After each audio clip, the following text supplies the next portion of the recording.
And a Fox News alert to begin happening now on Hurricane Sandy. That storm already slamming Cuba. Now we have brand new tracking, which shows where this massive system might be headed next. And it is not good news for those who live in the northeastern United States.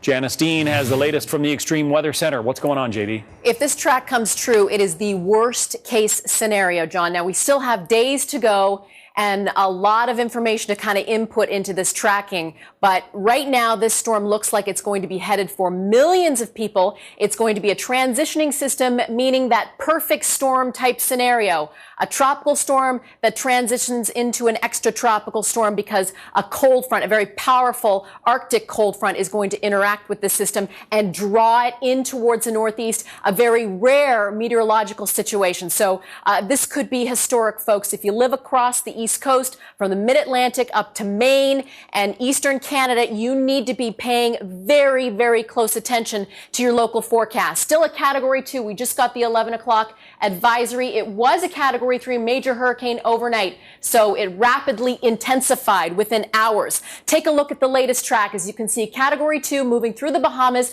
It hugs the coast Friday into Saturday, but look at what happens as we head into early next week. The worst case scenario right now, moving right into millions upon millions of people. And this could cause extensive, catastrophic damage. I'm not just standing here making this stuff up. I want people to really pay attention to this because, again, this could be worst case scenario. At any rate, we're dealing with high seas, rip currents, beach erosion, coastal flooding, certainly storm surge as this storm moves on shore. The exact point or location where it's going to move on shore still not known yet, and the exact strength still not known yet. But we are going to see torrential rain and flooding inland. High winds, 60, 80 miles per hour, significant power outages that could last for weeks for millions of people, and down trees. John, we've still got foliage on the trees, and winds in excess of 60, 70, 80 miles per hour is going to cause extensive damage. I just want to show you one of our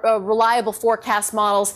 It is really becoming apparent that we are going to be dealing with a system that is going to come onshore. Again, anywhere from the mid-Atlantic towards Maine. Need to be paying attention. But John, our mouths dropped at the latest tracking that shows this system going right into New York City. Obviously, we've got days ahead to really hone in and get this forecast right, but people need to be paying attention. We do think that this storm is going to come on shore and it's going to cause a lot of damage. And it's a big, broad storm, too. So even as it skirts up the coast, it's going to be dumping a lot of rain and wind on people. Because it's transitioning into, you know the movie The Perfect Storm? It's a transitioning storm from a tropical to an extratropical. And what that means is the wind span is going to be greater. Winds, tropical storm force winds extending 300, 400 miles from the center of the storm. Wow. It's going to be a battering storm affecting one of the, the largest city in the nation. Wow. Janice Dean, thank you. And I know you'll have more on that throughout the hour.